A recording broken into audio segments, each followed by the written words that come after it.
तो आज का हम लोग क्लास स्टार्ट करते हैं। आज का हम लोगों का क्लास होगा स्टैटिस्टिक्स का लास्ट सेक्शन जो है ओजाइव कर्व्स। एक्चुअल में ओजाइव कर्व्स जो है वो बदला हुआ नाम है कुमुलेटिव फ्रीक्वेंसी पॉलीगॉन का। कुमुलेटिव फ्रीक्वेंसी पॉलीगॉन क्या है? क्योंकि हम लोग शुरू से जब जाते हैं कुमुलेटिव फ्रीक्वेंसी किस तरह से निकाला जाता है, तो उसके जो पॉलीगॉन हम लोग बनाते हैं, पॉलीगॉन का मतलब हम लोग जान ही रहे हैं, जैसे हिस्टोग्राम बोला का होता है ना, वही है एक्चुअल में। तो यहाँ उसको पॉलीगॉन के नाम से हम लोग जानते हैं। ये एक्चुअली हैंड ड्रॉन ग्राफ होता है कुमुलेटिव फ्रीक्वेंसी डिस्ट्रीब्यूशन का, जिसको कि हम लोग ओजाइव ग्राफ कर्व के नाम से जानते हैं। इसमें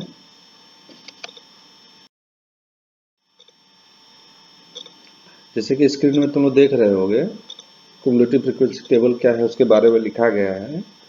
इन्हें फ्रीक्वेंसी टेबल जब हम कोई भी डाटा को अरेंज करते हैं टैली मार्क के थ्रू, तो पहले आप अरेंज कर ही लेते हो रॉ डाटा को, ठीक है।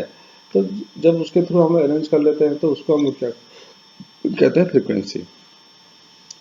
अब फ्रीक्वेंसी टेबल बना लेने के बाद रनिंग टोटल ऑफ फ्रीक्वेंसीज कहता है, वो क्या है कि जैसे जैसे टेबल में आप देखते जाओगे कि फ्रीक्वेंसी बढ़ते जाता है, तो प्रीसीडिंग फ्रीक्वेंसी को जोड़ते जाते हैं और तब तक जोड़ते हैं जब तक फाइनलाइज नहीं होता है।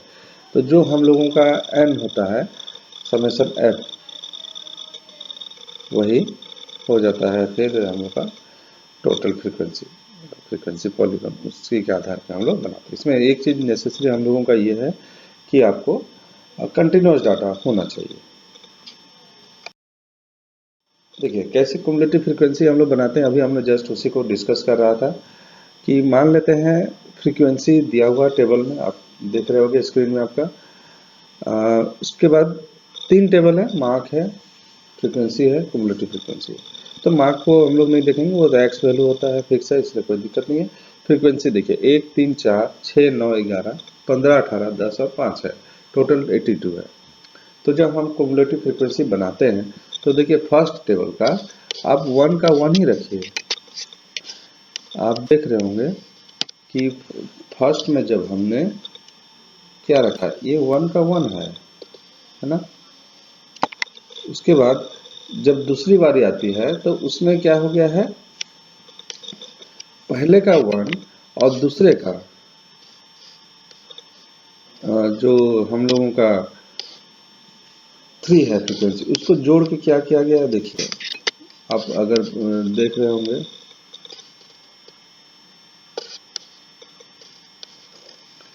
मैं कलर थोड़ा चेंज कर दूं, मैरून कर देता हूँ, पता चलेगा।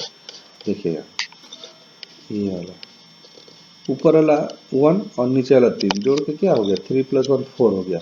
सिमिलरली ये 4 और थर्ड रो का जो 4 है वो मिलके यहाँ क्या होगा, 4 + 4 8 हो गया है। इसी तरह से ये चलते जाएगा। उसके बाद 8 हुआ, 8 + 6 14, 14 + 9 23, 23 + 11 34, इस तरह से चलते चलते लास्ट। अब जो अजाइब कर्व है, ठीक है, अब जो अजाइब कर्व है उसके बारे में थोड़ा सा ये कहा, क्या कह रहा है कि फर्स्ट ऑफ ऑल वो तो एक कुमुलेटिव फ्रीक्वेंसी कर्व होता ही होता है, और वो हमने अभी जैसे कहा कि फ्री हैंड ड्रॉ होता है हाथ का, तो उसी से वो बनता है। उसके बाद उसके कंस्ट्रक्शन का कुछ नियम हम देखेंगे कि किस तरह से हम उसको कंस्ट्रक्ट कर सकते हैं, ठीक है। तो अजाइब कर्व कंस्ट्रक्शन करने के लिए क्या करना पड़ेगा, जो अपर क्लास लिमिट है उसको हम हमेशा एक्स एक्सिस में लेंगे और जो कुमुलेटिव फ्रीक्वेंसी है वो वाई एक्सिस में लेंगे।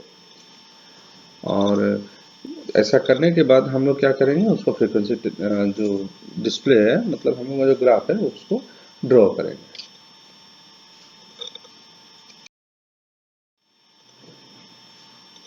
ओजाइव हम लोग 2 टाइप से कर सकते हैं। पहला है लेस देन टाइप, दूसरा है मोर देन टाइप और ग्रेटर देन टाइप।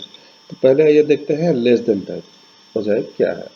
तो लेस देन टाइप ओजाइव आप देख रहे होंगे कि उसमें हमेशा फ्रीक्वेंसी जो हम लोग ये करते हैं, कल लिखते हैं, उसमें लेस देन हिसाब से लिखते हैं। उसमें आपको एक सबसे पहला काम ये करना पड़ेगा कि फ्रीक्वेंसी बार को या फ्रीक्वेंसी टेबल को आपको लेस देन में आपको दिखाना पड़ेगा पहले। अगर वैसा हो जाएगा तो उसके बाद ही आप उसको आगे कुछ कर पाइएगा। तो करने के लिए क्या करना पड़ेगा वो देखिए। हमें सबसे पहले जो भी हमारा आप देखोगे कि फ्रीक्वेंसी क्लासेस दिया हुआ है, तो क्लासेस से यहाँ ज़्यादा फर्क नहीं पड़ता है, लेकिन फ्रीक्वेंसी से फर्क पड़ेगा। फ्रीक्वेंसी हमने जोड़ते हुए गए, अभी कुमुलेटिव फ्रीक्वेंसी थोड़ी देर पहले आपने देखा, तो वहाँ पर लेस देन होते जाएगा। फर्स्ट जो हम लोगों का फ्रीक्वेंसी दिया रहेगा, तो less than that particular frequency क्या होगा, जो जिस क्लास का था वही क्लास का या एक्स रहेगा या क्लास मार्क रहेगा, जो भी आपको मिलेगा। तो उसी में हम लोग देखेंगे कैसे किया जाता है। चलिए आगे देखते हैं एग्जाम्पल के थ्रू। फ्रीक्वेंसी अभी कोई चेंजेस नहीं किया गया है, सिर्फ लोअर लिमिट की और फ्रीक्वेंसी इनके अगेंस्ट में जो भी ग्राफ ड्रॉ किया जाएगा वही होगा। लेकिन हमें सबसे पहले करना है क्या, कुमुलेटिव फ्रीक्वेंसी जरूर से लिख लेना होगा। 2, 7, 16, 30, 37 एंड 40 ये हमारा कुमुलेटिव फ्रीक्वेंसी है। देखिए वही 2, 7, 16, 30, 37 एंड 40। इसका मतलब क्या हुआ कि लेस देन हो जाए वैसा कर्व होता है जो कि लोअर लिमिट और कुमुलेटिव फ्रीक्वेंसी के बीच में जो ग्राफ हम ड्रॉ करते हैं वो हमारा बन जाता है लेस देन हो जाएगा। आइए देखते हैं दूसरा टाइप। अब ग्रेटर देन हो जाए में क्या आता है, इसमें सेम किया जाता है, लेकिन इसमें क्या है उलट जाएगा। जहां हम लोग लेस देन लिख रहे थे अब ग्रेटर देन लिखेंगे, और ओजाइव कर्व ड्रॉ करने से पहले जो हम फ्रीक्वेंसी बार बनाएंगे या टेबल बनाएंगे उसमें आप ग्रेटर देन की यूज करेंगे। कैसे यूज करेंगे आइए एग्जांपल में ही देखते हैं। इसमें सेम होगा, एक्स एक्सिस में क्या रहेगा हमारा जो अपर लिमिट रहेगा और वाई एक्सिस में आपका फ्रीक्वेंसी जाएगा। आइए देखते हैं। मान लेते हैं ये टेबल है, ठीक है, सेम टेबल हमने लिया है। इसमें टेबल में आप डिफरेंसेस देख रहे होगे। हमने जो क्लास लिया है, क्लास इंटरवल लिया है 10, 20, 20, 30 करके 60, 70 तक, और फ्रीक्वेंसी गिवन है। अब इसमें अपर लिमिट क्लास हम लोग लिया, देखिए 20 का 20, 30 का 30, 40 का 40, 50 का 50, 60 का 60, और इस 70 अपर लिमिट था 70। इसमें देखिए अब कुमुलेटिव फ्रीक्वेंसी आपको कैसे दिख रहा है। आप यहाँ देख रहे हो कि 40 सबसे पहले दिख रहा है। मतलब क्या होगा, यहाँ आपको टोटल नंबर ऑफ फ्रीक्वेंसीज पहले लिखना पड़ेगा। अब घटते हुए जाएगा, जैसे ये 40 लिख दिया ना, अभी 40 में से ये फ्रीक्वेंसी 2 क्या है सब्ट्रैक्ट हो जाएगा, तो क्या हो गया, ये आपका 38 हो गया। सिमिलर 38 में से ये इसका फ्रीक्वेंसी आपका 5 घटेगा, ठीक है, 38 ये 5 गया, तो यहाँ कितना है 33 आया। 33 में से 9 जाएगा, ये 24 आया। 10 में से 7 जाएगा, ये 3 आया। ठीक है, इस तरह से ही मोर देन ग्राफ में, मोर देन ऑजाइव कर्व में आपको ये ध्यान रखना पड़ेगा कि इसमें घटते हुए जाएगा। आइए आप इसका प्लॉट करते हैं ग्राफ। ये रहा greater than ogive. Greater than ogive में देखिए आप इधर आपका अपर लिमिट है ना 20, 40, 60, 80 करके लिए 20 का डिफरेंस है कि 70 लास्ट है हम लोगों का, तो यहाँ मिडिल में है 70, इसलिए दिक्कत नहीं है।